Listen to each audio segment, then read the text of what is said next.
News. The president in the past has called America a laughingstock, a foolish country, a stupid country, a dumb country. We're not great. The country is all to hell. Our military is going to, I could go on, and garbage. We're being taken advantage of. Yes. Emily, so what do you make of the pivot from it being race baiting to patriotism, the talk? Yeah, it's part of the surrogate cleanup, right? Like, he just came out. He tried to other them. And everything Trump, well, I think what we're seeing here is the Trump strategy for re-election now. If there was any question as to whether he was going to pivot to be more centrist in an attempt to represent the country as the president, that's out the window. If there is any attempt to believe that he is going to try to pivot once again to run as uniting the country, represent the entire country, we can now officially say that that's out the window. I mean, the entire premise of making America great again is to say that it is not great right now, by the way. And he is running on entirely identity politics. They can call it anti-immigration, they can call it border security, they can call it whatever they want, but at the end of the day, it's all identity politics that he's running on. And we now see that his re-election campaign is rooted in doubling down on that and without actually making any attempt to reach across to anybody else. So you're the strategist, you're the Republican strategist here, Noel.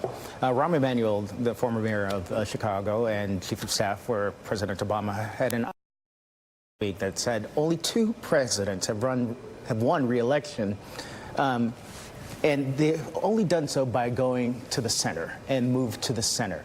It does appear as if Donald Trump is not choosing to do that whatsoever. No. Will there be at some point in the next 18 months or so that he'll realize that sort of thing and like history is correct and that he needs to move to the center? No, so I what's don't the strategy think behind this?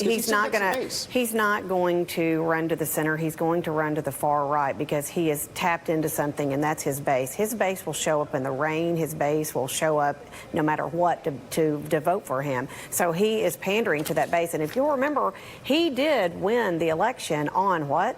Immigration. He came down the escalator and he's like, build the wall, the chant of build the wall. And people went nuts for that. And so now, once again, it's coming down to sort of an immigration policy again. The Democrats are going to have to look at this. Instead of trying to match him fight for fight, they're going to have an alternative. They need to have an alternative to pull from that center, to pull somebody that's a Republican that says, I don't want to go this far right. They've got to look for the pull. All right. I have to leave it there. We'll see you later. Noel, Robert, thank you. Emily, thanks for your time. Democratic candidates have denounced the president's rhetoric on the campaign trail, and it'll likely be a big talking point on the debate stage next week. Senator Bernie Sanders has been a vocal critic of the president, but today he actually kind of stayed on his own message while in Iowa.